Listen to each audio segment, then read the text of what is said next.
আসসালামু আলাইকুম। আমি আমার রান্নাঘরে চলে আসলাম। বিসমিল্লাহ করে রান্না শুরু করছি।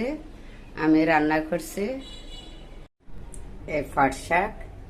আজকে পাট শাক রান্না করলাম ইচে শুটকি আর ডাল দিয়ে। ফোড়ন দিয়ে পেঁয়াজ কুচি দিয়ে দিলাম। পেঁয়াজ কুচি হয়ে গেছে, দিয়ে দিলাম আলু আর বরবটি।